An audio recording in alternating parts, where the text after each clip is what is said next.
Bismillahirrahmanirrahim. Assalamualaikum warahmatullahi wabarakatuh. Ketemu lagi dengan kami di Abil Maiwa Channel. Jadi teman-teman, channel ini akan selalu membahas tentang informasi guru dan tunjangan, serta informasi yang berkaitan dengan ilmu komputer dan teknologi. Oke teman-teman, di video kali ini kembali lagi admin akan membahas sebuah video informasi cukup menarik, sekaligus merupakan salah satu kabar gembira tentang kategori guru honorer yang tunjangannya setara dengan guru PNS. Mungkin banyak teman-teman di luar sana yang ketika menonton video ini langsung menyebut, ketika saya membuat video ini langsung mengatakan hoax atau mengatakan bahwa berita ini tidak benar.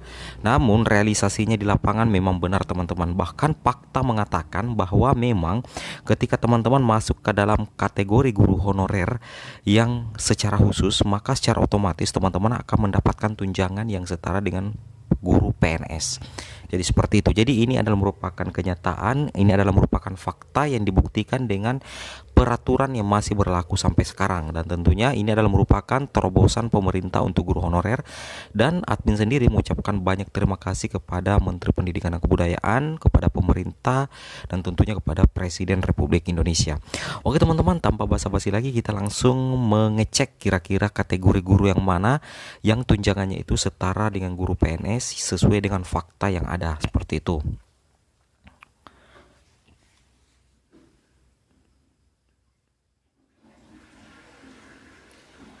Jadi sebelum teman-teman lanjut menonton video ini, alangkah baiknya jika teman-teman mengetahui terlebih dahulu aturan yang mengikat atau aturan resmi yang mengatur tentang tunjangan untuk guru honorer. Nah, perlu teman-teman pahami bahwa guru honorer itu sebenarnya ada dua kategori teman-teman ya. Ada guru honorer yang secara khusus dan ada guru honorer yang umum. Jadi seperti itu. Jadi itu adalah pembagian yang admin lakukan, katakan sendiri ya, berdasarkan implementasi dari aturan yang ada. Jadi dasar hukum kita untuk membahas konten ini, yang pertama itu adalah peraturan Sekretaris Jenderal Kementerian Pendidikan dan Kebudayaan itu nomor 6 tahun 2020 tentang petunjuk teknis pengelolaan penyaluran tunjangan profesi dan tunjangan khusus bagi guru bukan pegawai negeri sipil. Jadi aturan ini masih berlaku sampai sekarang teman-teman, dan menjadi landasan untuk pembayaran aneka tunjangan untuk teman-teman guru yang bukan PNS, seperti itu. Oke, kita coba lanjut lagi teman-teman ya. Nah, di pasal 1 kita langsung to the point saja teman-teman ya. Di pasal 1 di peraturan sekjen tersebut, dalam peraturan Sekretaris Jenderal ini yang dimaksud dengan guru yang berstatus bukan pegawai negeri sipil teman-teman ya. Jadi yang dikatakan yang guru yang berstatus bukan pegawai negeri sipil yang selanjutnya disebut sebagai guru bukan PNS adalah pendidik yang bukan berstatus sebagai pegawai negeri sipil dengan tugas utama mendidik, itu mengajar, membimbing, mengarahkan, melatih, menilai, dan mengevaluasi peserta didik pada pendidikan anak usia dini, jalur pendidikan non formal, pendidikan dasar, dan pendidikan menengah. Jadi itu yang dikatakan guru bukan PNS ya. Jadi teman-teman guru harus memahami apa sih yang dikatakan yang guru bukan PNS. Jadi kita cuma taunya guru honorer, guru non PNS, tapi kita tidak mengetahui secara mendalam tentang apa sebenarnya makna dari guru honorer itu sendiri. Apa makna dari yang dikatakan guru bukan PNS. Jadi itu tadi teman-teman ya, bahwa tugas pokok dari seorang guru yang bukan PNS juga adalah guru yang berstatus bukan sebagai penegri sipil. Itu tugas utamanya ada beberapa teman-teman, mulai dari mendidik, mengajar, membimbing, mengarahkan, melatih, menilai, dan mengevaluasi. Jadi 7M teman-teman ya. 7M adalah merupakan tugas pokok dari seorang guru bukan PNS atau yang dikenal dengan istilah guru honorer, seperti itu. Oke, kita lanjut ya. Semoga teman-teman bisa memahami tentang apa sih nilai esensial dari seorang guru bukan PNS, seperti itu. Nah, di sini untuk yang penting juga teman-teman harus pahami apa yang dikatakan dengan tunjangan profesi, tunjangan khusus, dan daerah khusus. Ini 3 komponen adalah merupakan satu kesatuan yang tidak bisa terpisahkan teman-teman ya. Bahwa tunjangan profesi juga diberikan kepada guru bukan PNS, tunjangan khusus juga diberikan kepada guru bukan PNS, dan khusus untuk tunjangan khusus itu diberikan kepada guru bukan PNS yang berada di daerah khusus. Nah, tunjangan profesi sendiri adalah tunjangan yang diberikan kepada guru yang memiliki sertifikat pendidik ya. Jadi bagi teman-teman guru yang memiliki sertifikat pendidik, baik itu guru yang berstatus PNS ataupun guru yang berstatus guru honorer, itu akan mendapatkan tunjangan profesi sepanjang teman-teman sudah terdata di Dapodik dan linier dengan ijazah dan serdik teman-teman. serta mapel yang teman-teman ampuh seperti itu. Sedangkan untuk tunjangan khusus itu sendiri adalah tunjangan yang diberikan kepada guru sebagai kompensasi atas kesulitan hidup yang dihadapi dalam melaksanakan tugas di daerah khusus. Jadi ini semacam penghargaan teman-teman ya, semacam kompensasi dari pemerintah atas kesulitan hidup yang dihadapi oleh teman-teman guru honorer yang melaksanakan tugas di daerah 3T atau di daerah terpencil, tertinggal, dan terluar seperti itu. Sedangkan apa yang dikatakan daerah khusus? Daerah khusus adalah daerah yang terpencil atau terbelakang, daerah dengan kondisi masyarakat adat yang terpencil, daerah perbatasan dengan negara lain. Jadi betul-betul daerah khusus itu ditentukan oleh Kemendes teman-teman ya, Kemendes PDTT kerjasama dengan Kemendikbud. Jadi itu adalah semacam pembuka dari video inti kita pada hari ini seperti itu teman-teman ya. Oke, kita lanjut. Kira-kira tunjangan yang diterima oleh teman-teman guru honorer yang ternyata itu setara dengan tunjangan PNS. Luar biasa sekali perhatian dari pemerintah kepada guru-guru bukan PNS atau guru honorer seperti itu. Jadi perlu teman-teman pahami di pasal 6 itu ada dikatakan tunjangan profesi itu diberikan kepada guru bukan PNS yang memenuhi kriteria penerima tunjangan profesi. Jadi perlu teman-teman pahami bahwa ada beberapa kriteria bagi teman-teman guru honorer untuk bisa menerima tunjangan profesi. Dan di video-video sebelumnya admin sudah membahas itu semua. Nah di sini di ayat 3 ini yang penting harus teman-teman pahami, pemberian tunjangan profesi sebagaimana dimaksud pada ayat 1 itu dikecualikan teman-teman ya. Jadi ada pengecualian alias tidak diberikan kepada kategori ini. Yang pertama adalah guru pendidikan agama yang tunjangan profesi guru agama dibayarkan oleh Kementerian Agama. Saya rasa ini tidak masalah karena ini hanya persoalan kementerian saja yang membayarkan tunjangan profesi seperti itu ya. Jadi untuk pendidikan agama itu tunjangan profesinya yang dibayarkan oleh Kementerian Agama seperti itu. Nah ini yang kedua adalah guru yang bertugas di Satuan Pendidikan Kerjasama jadi SPK. Nah untuk teman-teman yang belum menonton video tentang apa sih yang dikatakan Satuan Pendidikan SPK, silakan teman-teman cari di Abil Mewah Channel atau di channel ini ada, kami sudah bahas terpisah seperti itu ya beberapa hari yang lalu seperti itu teman-teman ya. Oke, saya rasa sudah cukup, kita lanjut lagi untuk informasi berikutnya. Nah, di sini untuk tunjangan khusus itu lebih diperdalam lagi di pasal 7 teman-teman. Tunjangan khusus itu diberikan kepada guru bukan PNS yang melaksanakan tugas di daerah khusus dan memenuhi kriteria penerima tunjangan khusus. Jadi daerah khusus itu berdasarkan desa yang sangat tertinggal dari Kemendes PDTT dan dari Kementerian Kebudayaan, Pendidikan dan Kebudayaan atau Kemendikbudristek. Jadi memang untuk penentuan daerah khusus tempat sekolah penerima tunjangan khusus itu ada kolaborasi antara Kemendes teman-teman ya, ada kolaborasi antara Kemendes dengan Kementerian Pendidikan Kebudayaan. Itu yang harus teman-teman pahami dan itu dibahas di peraturan Persekjen, tepatnya itu di pasal 7 teman-teman ya, bahwa tunjangan khusus itu diberikan kepada guru bukan PNS yang melaksanakan tugas di daerah khusus dan memenuhi kriteria penerima tunjangan khusus seperti itu. Oke, kita lanjut lagi teman-teman ya.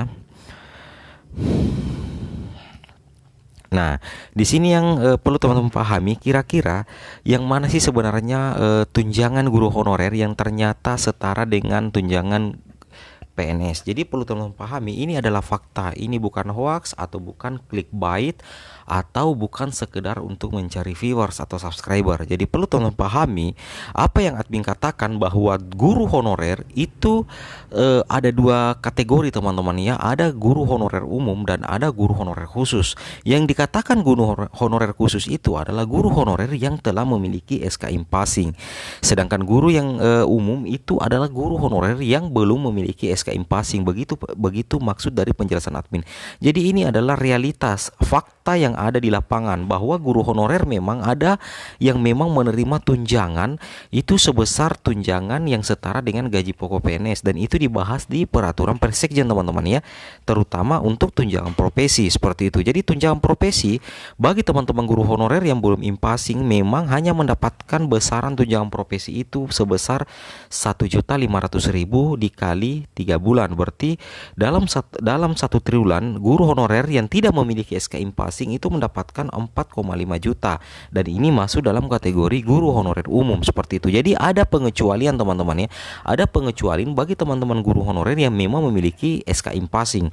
Bagi teman-teman guru honorer yang memiliki SK Impasing itu diberikan setara dengan gaji pokok PNS. Jadi tunjangan profesinya itu setara dengan gaji pokok PNS seperti itu. Karena untuk yang memiliki SKM passing dan tercatat di Info GTK berarti memang sudah ada golongannya teman-teman, hampir setara.